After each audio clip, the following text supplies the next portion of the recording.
Welcome back to the shop, guys. This is going to be part 2 of working on my 2002 Dodge Ram 1500 4x4. The first video I made, I kind of got you guys all up to speed on what I had done to it, and this is kind of the first video where I bring you guys along. So I will leave a link to that first video below if you want to check it out. But in this video, we're going to be putting in the rack and pinion. The rack and pinion is just pouring out, and so really before I can pull this thing off the lift, I really need to get that changed out because it's just going to run out of fluid and I'll have manual steering. So that's really the next step in this, and I haven't seen a lot of rack and pinion videos for the third gen 4x4 Dodge, I'll say. Most I find are two-wheel drive, and I've noticed some differences between what I've got on here and those two-wheel drive videos. Because of the front differential, you know, the cross members and stuff had to be pushed forward, I believe, and then you had your rack and pinion mounted behind it, whereas on the two-wheel drive, the cross members mounted further back and the rack and pinion's on the front. So I haven't done this before, but we're going to go through it and we're going to learn together and figure it out. So with that being said, let's go ahead and get into it. First thing I'm going to do is I'm going to pull the front bumper off and the plow mount. Reason being is because in the last video I did say that we're going to get all of the rust out from inside the tube frame, and to do that we're going to hang the truck and beat on the frame, and hopefully a lot of that will fall out. Then we'll go ahead and use a jetter attachment and wash all of that salt and brine out of the inside of the frame before we coat it with oil. So first thing I'm gonna do, get that off, and it'll also make it easier to video and to get at everything that I need to do. So let's get started.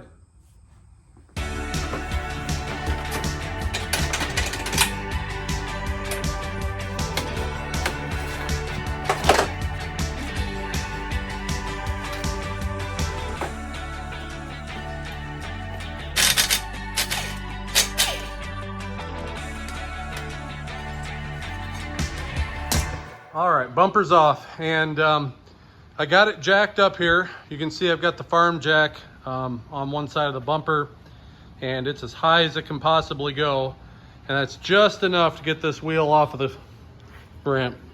So I'm gonna pull that wheel off, and what I'm doing here, so I can keep it up in the air the way it is, makes it so much easier to work under it. I've got a couple I-beams here that I've put across both of these ramps, and then we're going to put jack stands on top of those I-beams. So that should give us plenty of ground clearance to work. And I always have people say, what do you do if you got to pull the wheels off and all you have is a ramp? Well, that's what I do. It's not that hard. I've got a couple I-beams laying around, and it just takes a couple minutes.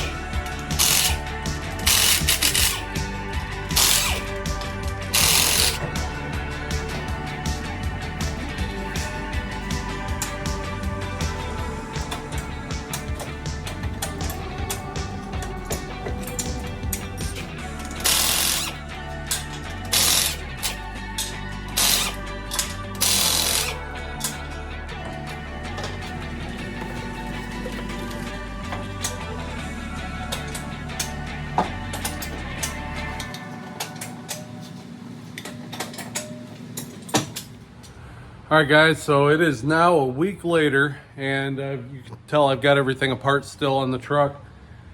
Basically, I got looking into it, and I started finding more problems that I had to fix. So I went on Rock Auto, and I think there were a few other websites, and I just went ahead and ordered a whole bunch of parts. So let me show you what's wrong and what I ordered. All right, so down here in the wheel well, when I started looking, I noticed that we had the bushings were shot on the sway bar link.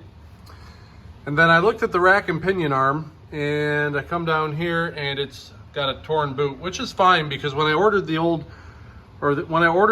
rack and pinion, I did order it with the extra arms. So we're good to go there. I also got lower ball joints, but I won't need that because I bought all new arms. I looked at all this scale that was on here, and it's pretty bad. and then I seen all the rust from the metal piece that goes around the bushing, and I thought, you know what, let's just order brand new lower control arms and be done with it. And while I was at it, I went ahead and just got uppers. That way everything's new, and we'll be able to get it aligned and not have a problem with it later on, you know, when the rest of the metal wears away. But over here on my bench is everything. You know, we got the sway bar links, rack and pinion, uppers. The lowers are over here. These are for lifted trucks, so they give you a little bit more articulation in the joints. I also got seals here for the CVs. What else we got here? I think that's going to be it. I do have in this box a onboard air compressor for the rear air shocks, so that's going to be a later date thing. But let's go ahead and get these ball joints popped off from the rack and pinion, and then I guess we'll see what it's going to take to get that to drop out.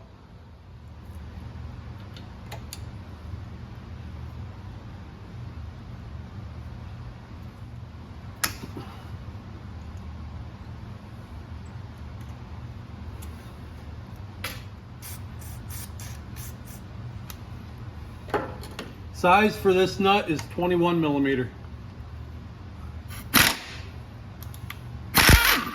All right, that came off nice and easy.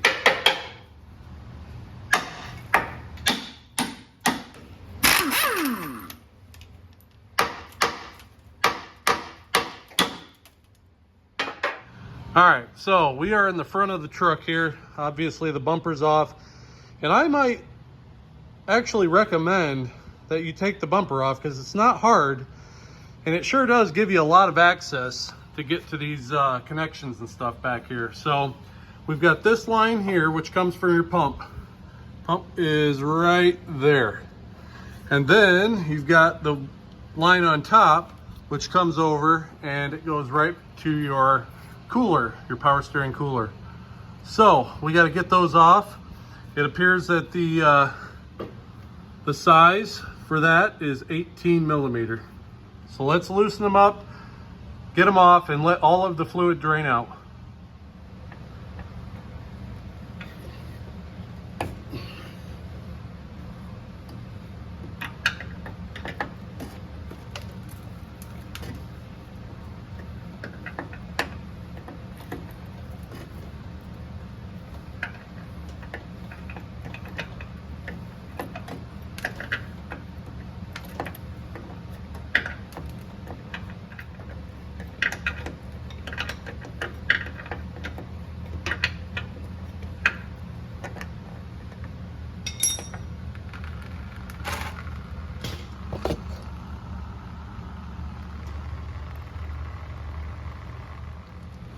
All right, so on this fitting here, there's a hose clamp, and I loosened it up so it's loose, and that allows the hose to turn, but there's also a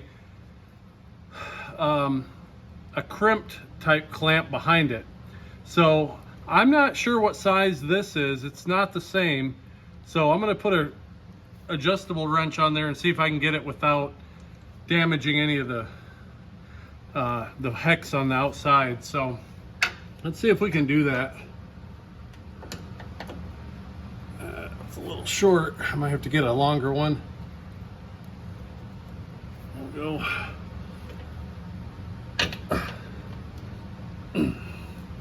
Yeah, let me get a bar. Well, I think it loosened up. Let's see here. I'm gonna have to move it. Oh yeah, it's loose. There we go.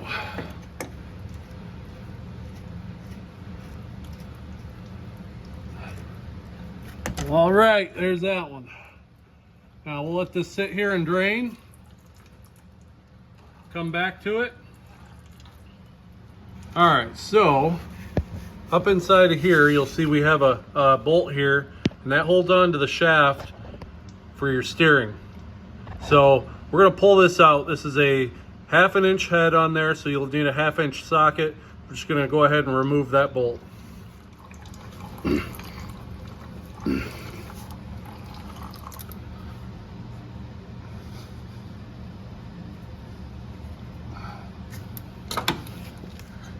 All right, I think I'm gonna have to put some heat on it. I don't like that. It feels like it's gonna break on me. So let me get the torch. I've got heat going right on the end of that bolt there, so hopefully that bolt will transfer the heat down inside of that aluminum shaft and hopefully loosen up any corrosion in there.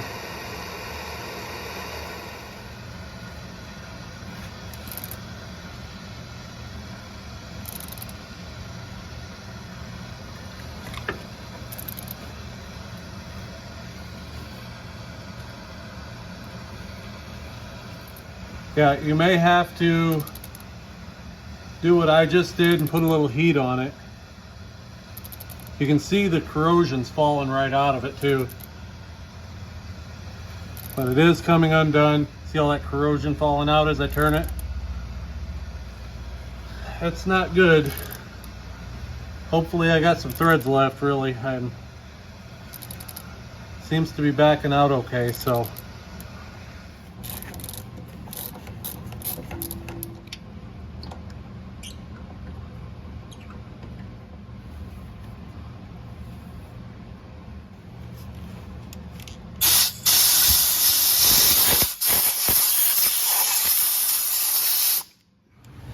All right, so I think we got everything disconnected except for these two bolts. These two hold that thing on to this cross member. So on the back side, they've got some pretty big nuts. And so I like to use this here. This is an old school monkey wrench, and I would recommend everybody buy one of these because sometimes, you know, an adjustable crescent wrench or crescent style wrench really can't go wide enough, but these can. So let me get this on here and see what happens. The size of that nut here is 15/16. Get that on there.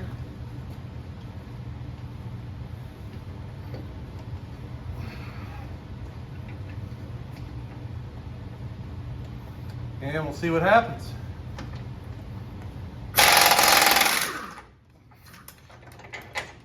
There's one. Everything came out pretty good, except for that 1/2 inch bolt. All right, try this one now.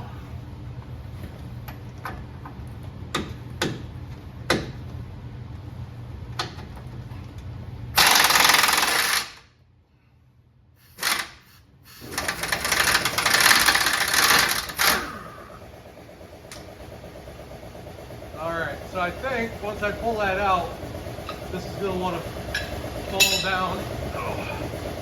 Oh, it's not wanting to come off of the shaft there. I'll grab a hammer.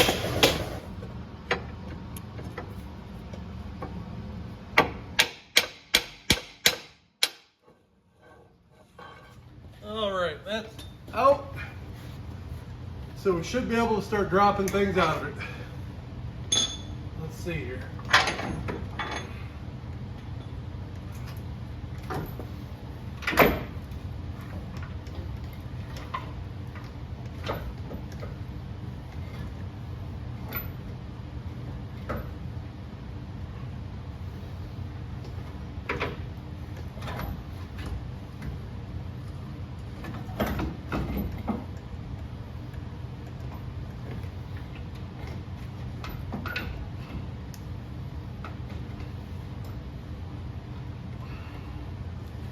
What am I hanging up on here?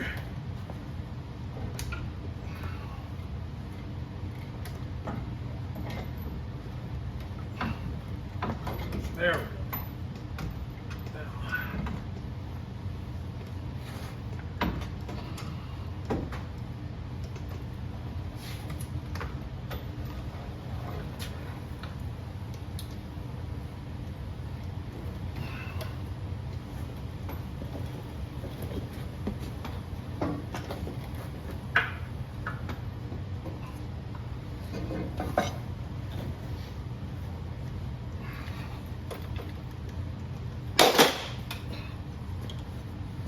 All right, so I got them both here on my bench, and now I'm going to set the length here.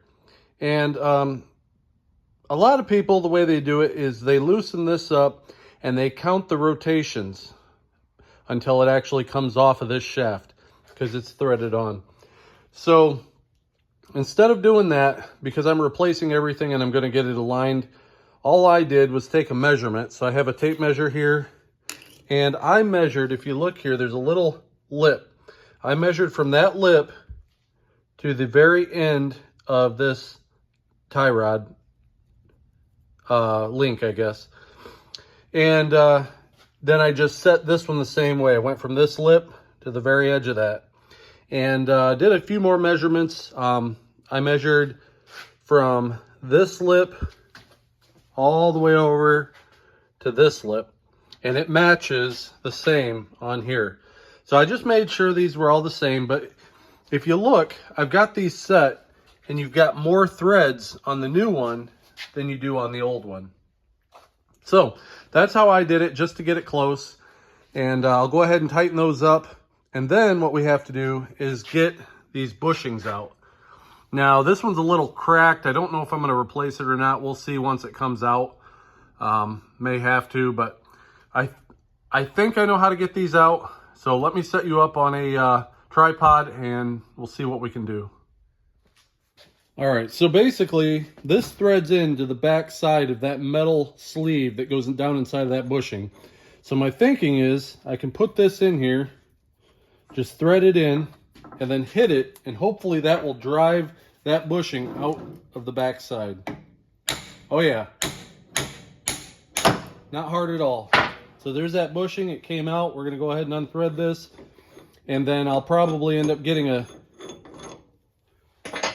some kind of pipe and putting it in through the back side to punch out this front.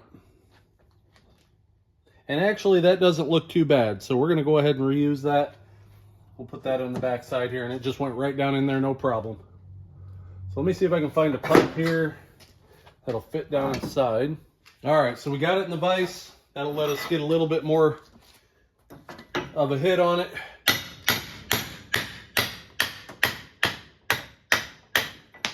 There's that one. That one doesn't look too bad either.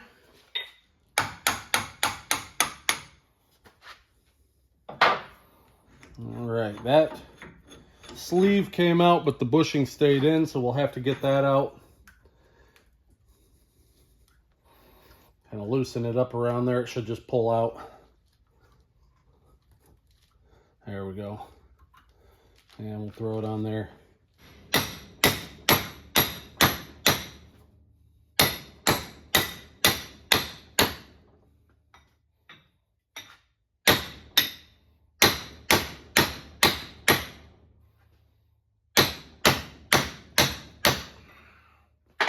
Well, that one don't want to come.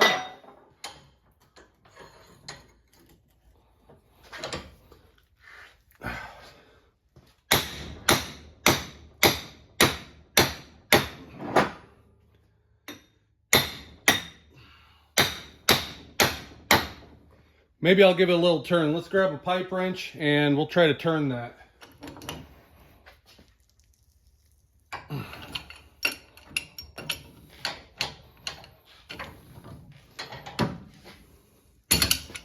There we go. Maybe that'll help.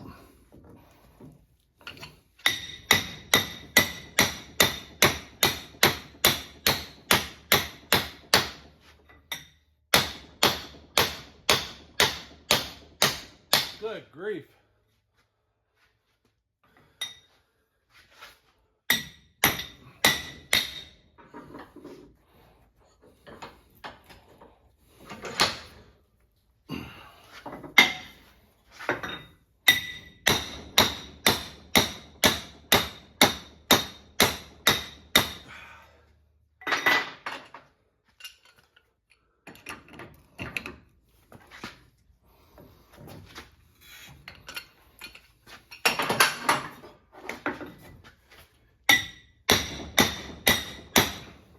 Guess I need a bigger hammer.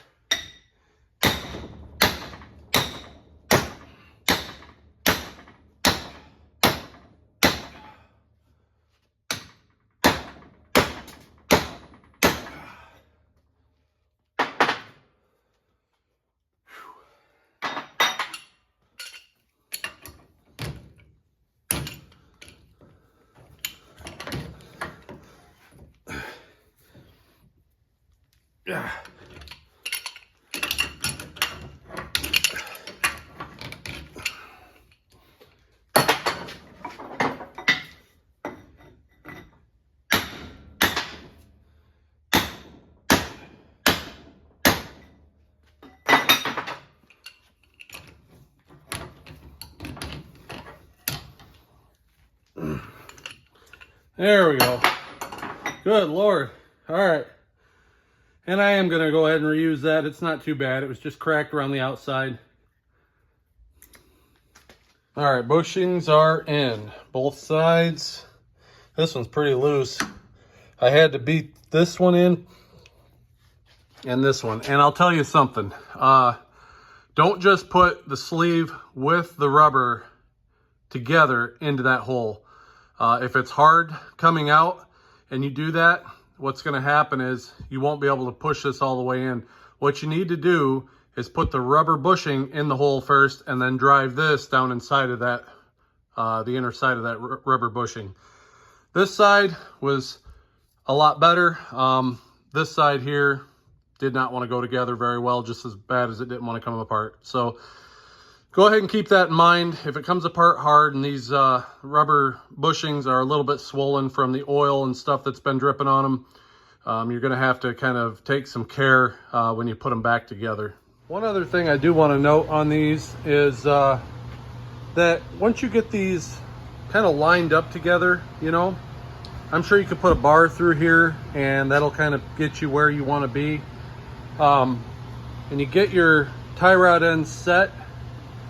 One thing I want to point out here is if you look at the top of this shaft where your steering shaft comes down onto it and locks on, Chrysler made this pretty easy. So it's hard to hook it up the wrong way. Basically that bolt that was corroded in goes in right there, and that's what locks it in place.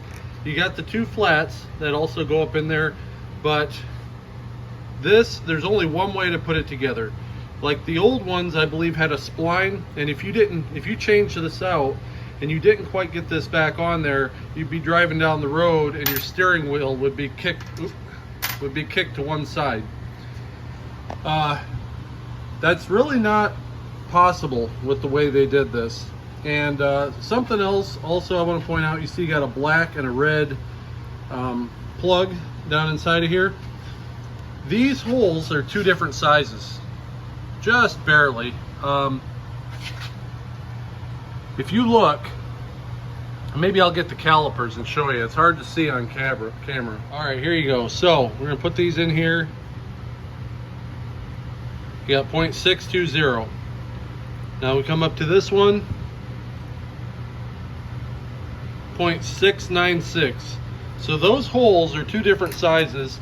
It's literally impossible to switch those lines. So basically this is fairly straightforward. And I think we're at a point now where I'm ready to put the new one in.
All right, so while I don't have the lines in my way here, I want to go ahead and get the shaft put on. Do that first. Knock that corrosion out. There we go. Now I should be able to put this in. There we go, and we'll tighten that down.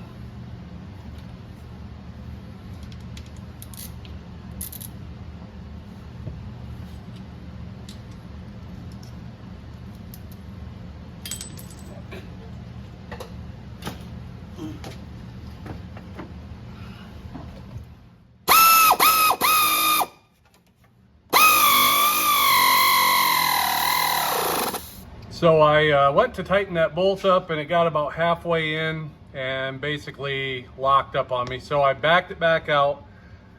And so all that corrosion that was down inside of there did end up messing up the threads. So what I ended up doing is I had some grade 8 stainless steel bolts that I bought for the frame in the back of this truck when I was putting the air shocks in. That is a 10 millimeter by 1.5 thread hole. So if you have to do the same thing I did and tap that hole, that's the size you need. This bolt, being stainless, won't react with the aluminum nearly as much as the steel bolt that was in it. So if I ever have to take this apart again, that's going to be a lot easier being stainless. The lines are hooked back up. There are, on the ends of those fittings, there are green O-rings. You want to, before you put that back in, you want to inspect them really good and make sure that they don't have any cracks or anything, because if they do, you'll just be taking them back off and fixing it. So now that you got that in, you're going to want to come up here and find your power steering reservoir, which is right here on my truck, and you're going to add fluid. After you get that full, you'll go inside, start the truck, and I'm not going to do it yet because these are still disconnected. And you're going to turn the wheel from left to right, and you're going to keep doing that. Then you're going to get out and come back over here, check your fluid again, and you're going to rinse and repeat until you get this to the level it needs to be and everything is working properly. That's how you replace a rack and pinion on an 02 through 08 Dodge Ram 1500 four-wheel drive. If you guys want to see more content like this, let me know below. And if there's anything that I missed or any suggestions that you might have, go ahead and throw them in the comments as well.